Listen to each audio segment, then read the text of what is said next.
Hi friends, ఈరోజు video ఏంటంటే ICET exam రాసి ర్యాంక్ వచ్చిన. సో నేను ఎంబీఏ ఎలా ఏమంటారు నేను ఎంబీఏ ఎలా తీసుకున్నాను. నేను కూడా ఐసెట్ రాసి ర్యాంక్ వచ్చింది. దాని తర్వాత నేను ఎంబీఏ చూస్ చేసుకున్నాను.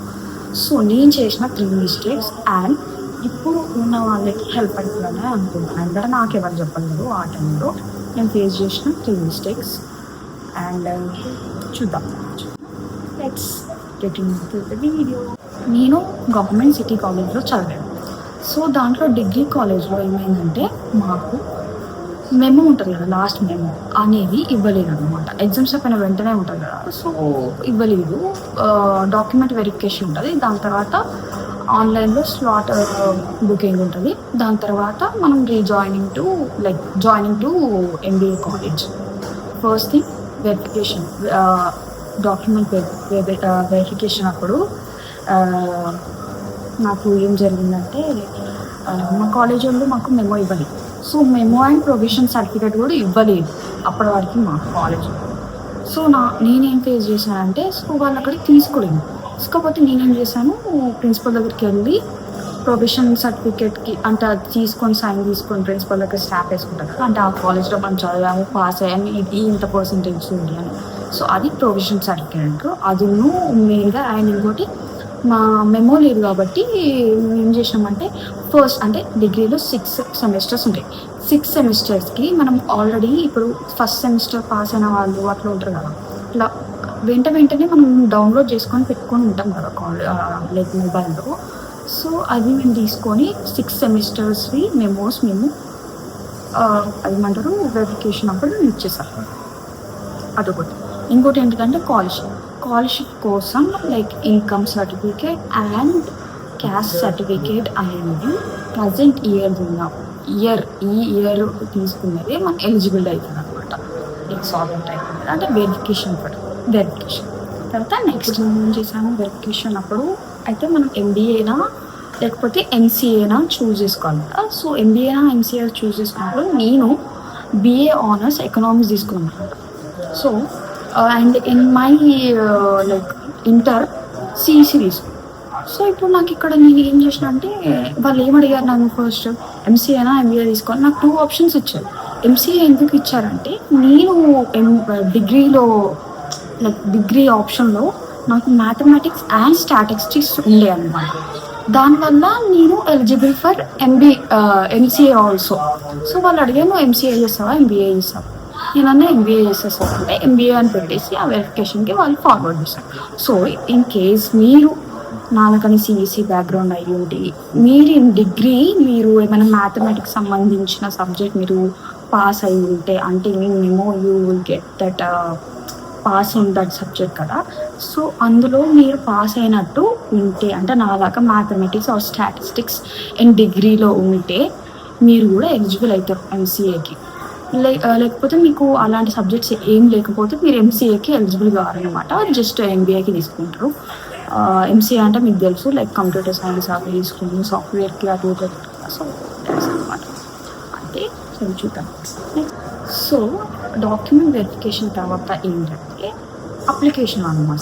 అంటే స్లాట్ బుకింగ్, ఆన్లైన్ అప్లికేషన్. అంటే మనం స్లాట్ బుకింగ్ అంటే ఏంటిదంటే ఏం లేదు, జస్ట్ మనం కాలేజ్ సెలెక్షన్ చేసుకునేది అనమాట. మోస్ట్లీ టాప్ 3 కాలేజెస్ అంటే మనం ఫస్ట్ ఏం ప్రిఫర్ చేస్తామో అది మోస్ట్లీ ఇస్తారు. ఇన్ కేస్ మన ర్యాంక్కి తగ్గట్టు ఇస్తారనమాట.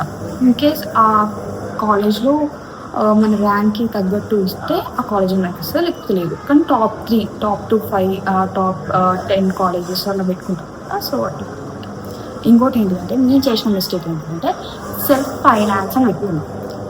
నాకు స్కాలర్షిప్ అప్లై అయినా 100% గ్యారెంటీ, అంటే 100% నాకు స్కాలర్షిప్ వచ్చినా కానీ సెల్ఫ్ ఫైనాన్స్ పెడితే ఏంటిదంటే గవర్నమెంట్ మనకి పే చేయదు, మనమే కాలేజ్కి పే చేయాలి కాలేజ్ ఫీజు అంతా. అంటే ఎంత అంటే అంత.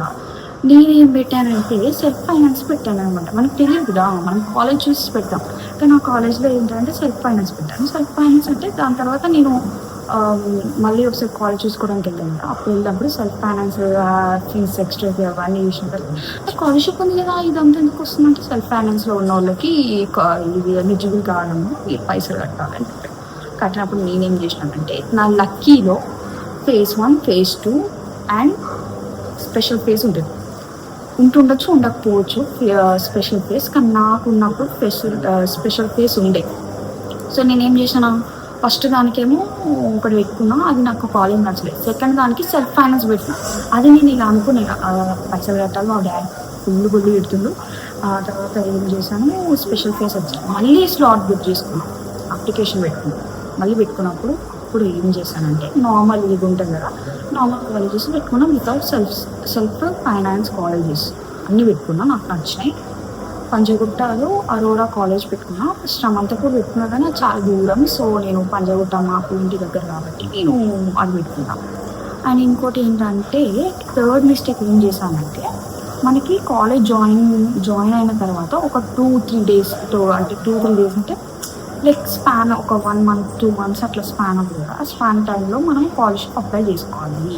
స్కాలర్షిప్ అప్లై చేసుకోవాలంటే మన ఆధార్ కార్డు కూడా మన 10th మెమో అండ్ 10th మెమోలో ఉన్న నేమే యాజ్ ఇట్ ఈస్ మన ఆధార్ కార్డ్ నేమ్ పైన సేమ్ ఉండాలి.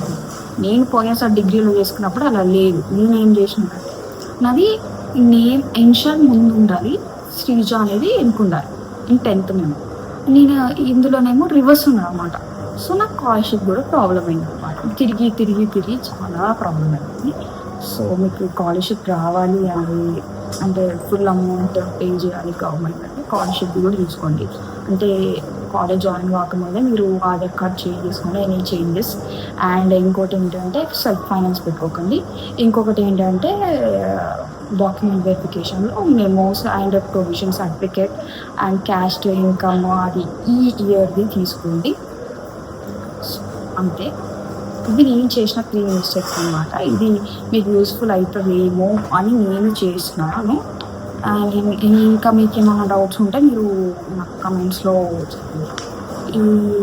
ఏమంటారు, ఈ వీడియో మీకు యూస్ఫుల్గా అనిపిస్తే లైక్ చేయండి, షేర్ చేయండి, సబ్స్క్రైబ్ చేయండి. Thank you guys. Bye.